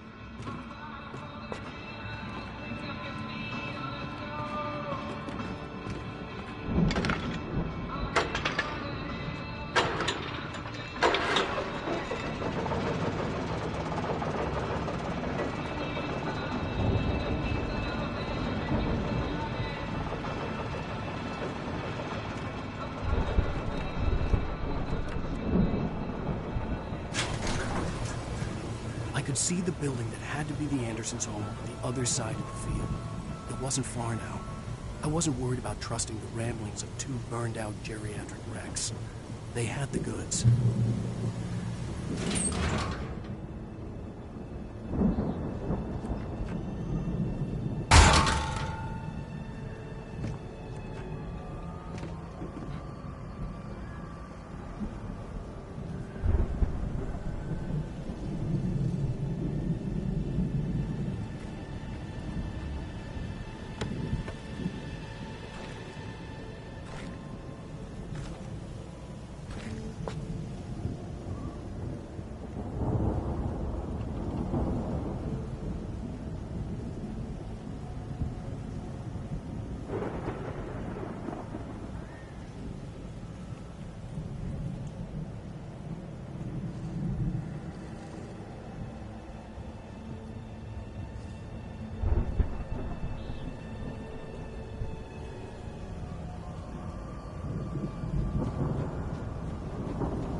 that you out there, buddy? Yeah, it's me. Hang on. Hey, let's go, man.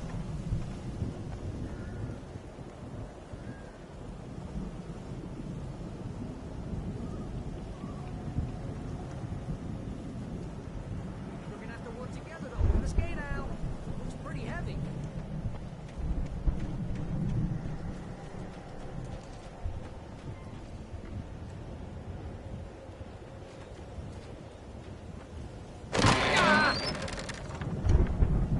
Hey, I think that's the farm on the other side of the field. We're almost there. This farm is a crazy place for crazy people. We should feel right at home then.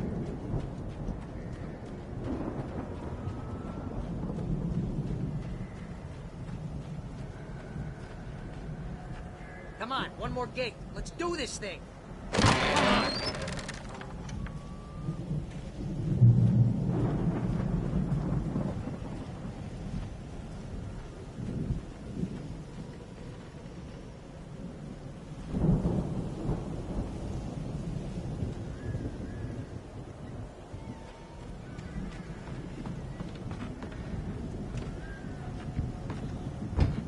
Lights are out. Guess we better check the fuse box.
The power downstairs was out, but I was sure I could fix that at the fuse box.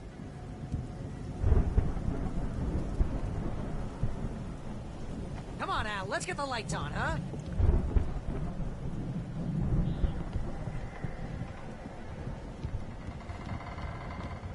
You know, this place looks kind of lived in.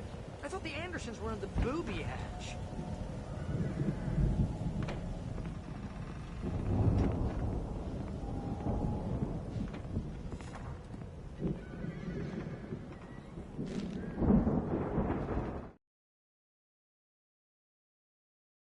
Again, Alice's screams rang in the stillness of the night. I saw myself run toward the cabin, flashlight in my hand. I followed my past self. I was an out-of-body observer, a time traveler in a crazy drunken dream. This was the beginning. The night Alice had disappeared. The mystery of what had happened during the missing week was about to reveal itself.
sick?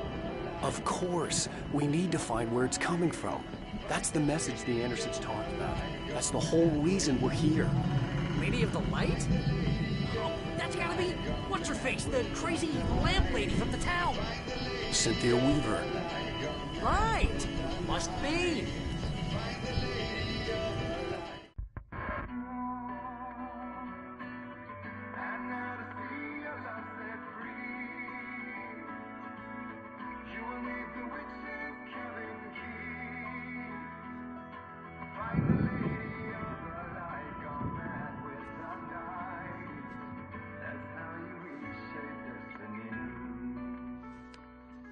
Okay. We need to find Cynthia Weaver. We'll stay here for the night and head back to town as soon as it gets light. Hey, Al. Lots of hours before dawn. Might as well get some rest. And by rest, I mean drunk. Come on, Barry, this is... Yeah, what the hell?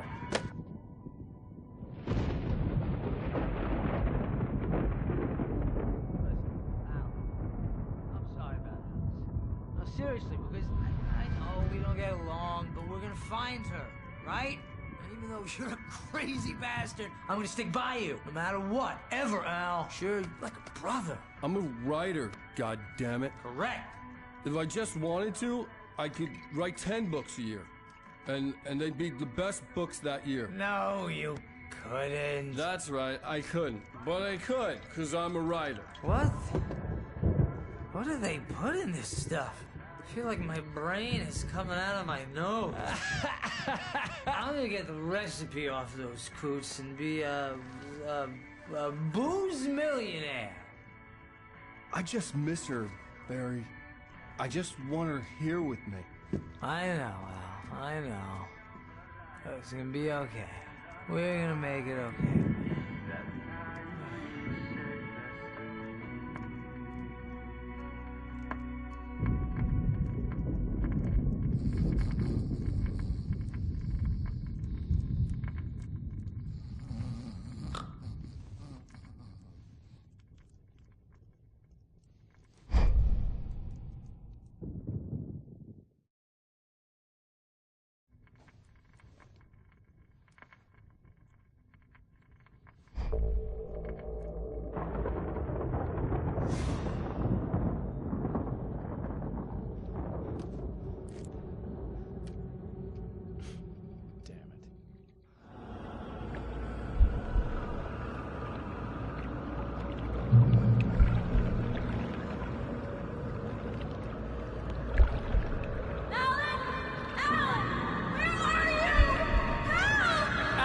I'm coming! It's all right! I'm coming! It was a crazy, drunken dream. And yet, it was more than that. It was the truth. A suppressed memory unearthed by the Andersons' moonshine. I was there, an out-of-body observer. This was the night Alice and I had arrived at Bright Falls, the night Alice had disappeared. I had a chance to find out what had happened. I remembered being surprised to see the cabin dark. Alice would have never turned the lights off.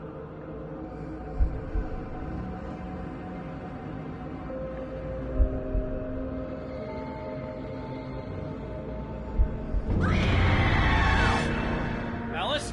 Alice!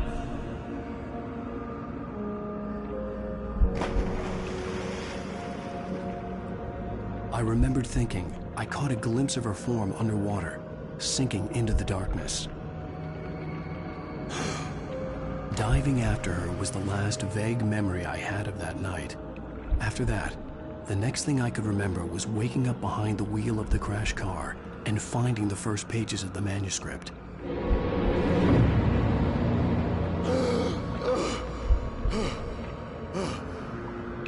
I couldn't find her in all that blackness. I must have thought she drowned.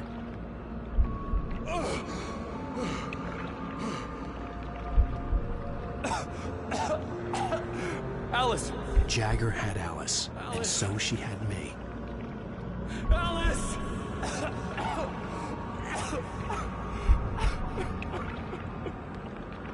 I'd been easy prey. Look at the cabin. Is there someone in the window? Alice? Maybe she didn't drown after all. Maybe Maybe she's inside. Alice! Yes.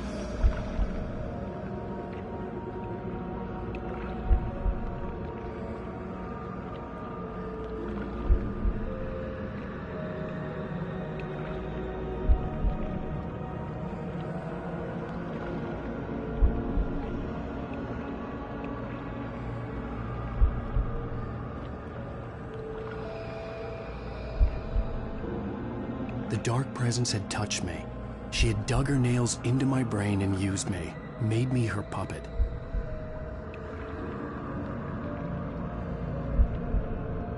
She must be here somewhere.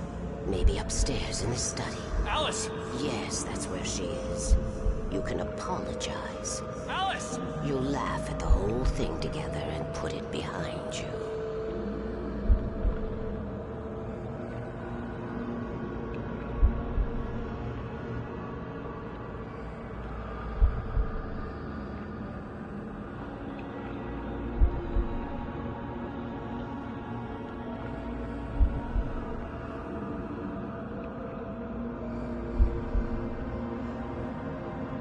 Alice?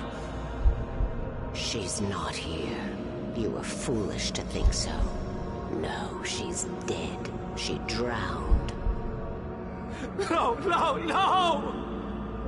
It's your fault your wife is dead. You are guilty. All she wanted was to help you right. You killed her. Oh, hush. There's still hope. Cauldron Lake is a special place. Here, you have the power to change things. She wanted you to write. I will tell you what to do.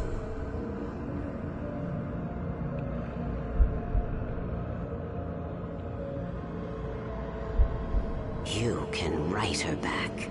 The story will come true, and all will be well again. She had Alice, and the manuscript was the ransom for her.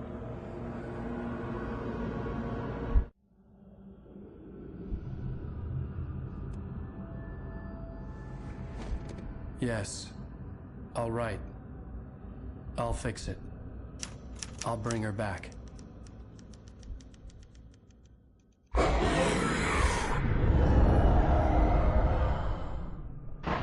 No.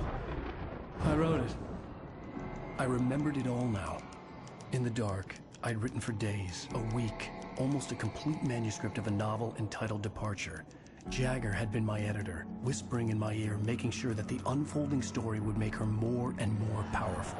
I thought I was saving Alice.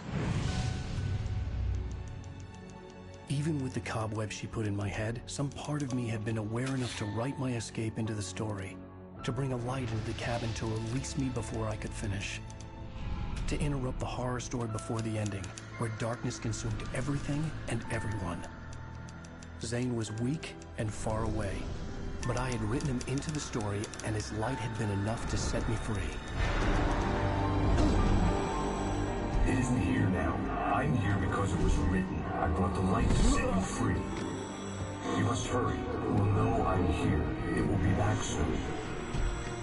It stole the skin of my Barbara a long time ago. She looks so old.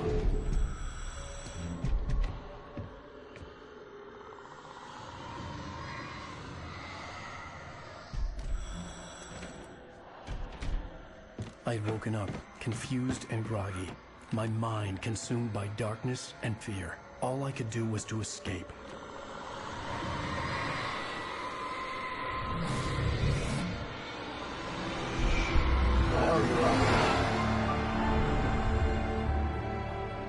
The week spent in the cabin had taken its toll. I was barely conscious, and fading fast. It had to have cost Zane terribly, thrown him even deeper into whatever dark place he now haunted. But he had managed to weaken the dark presence, kept me safe that night.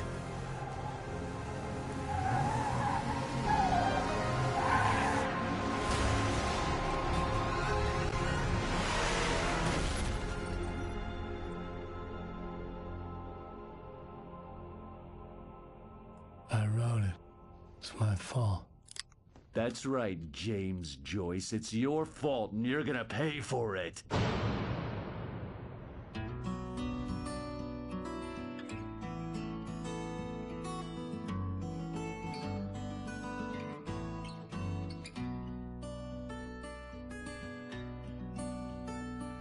There's an old town road with mystery of Tom the poet and his muse, and a magic lake which gave a light to the words the poet used.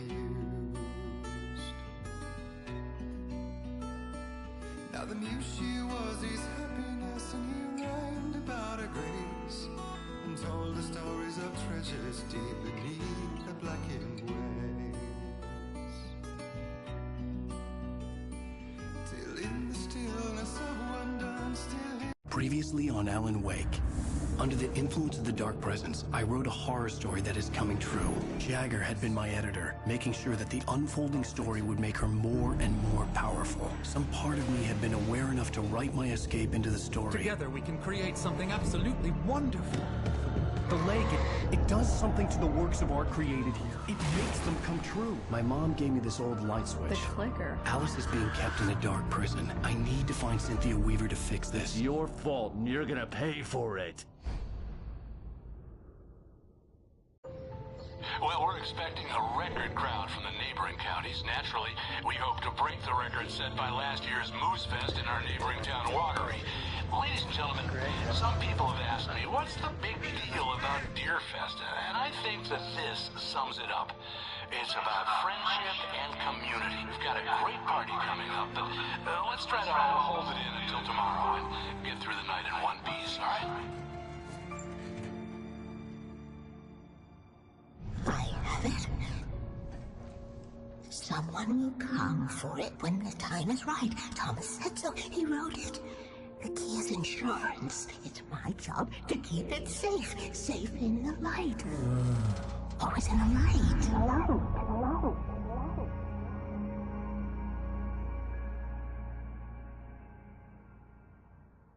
All the manuscript pages were gone. The FBI agent had taken them. I think my tongue just took a crap in my mouth. Ugh.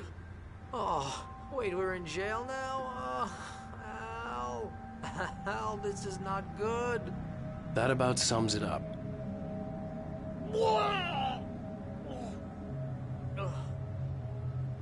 Oh, I am never drinking again.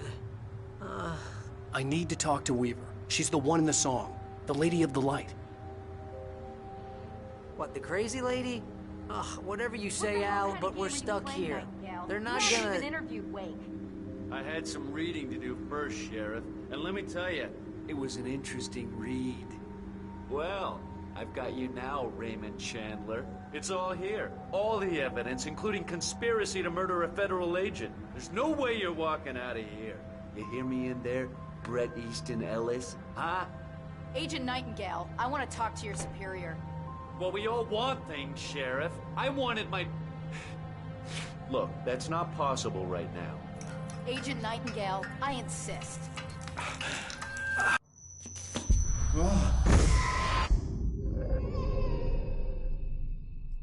Wake, what's wrong? Lady, are you stupid? It's a trick. It's an obvious trick. Okay, I've had enough of this crap. Wake, I'm gonna trust you with this. You're joking. Agent Nightingale, your opinion would matter more if you were sober and if I actually believed you were here on official business. Whoa! Get back in the cell, Stephen King. The only way you're leaving this place is over my dead... Wait a minute. I know this... Oh my God! Light. We need light. It's the only way to fight this thing. In my office. I've got your things there. Follow me. Oh man, we're sitting ducks with the lights out. Stay cool. I can get the emergency power on.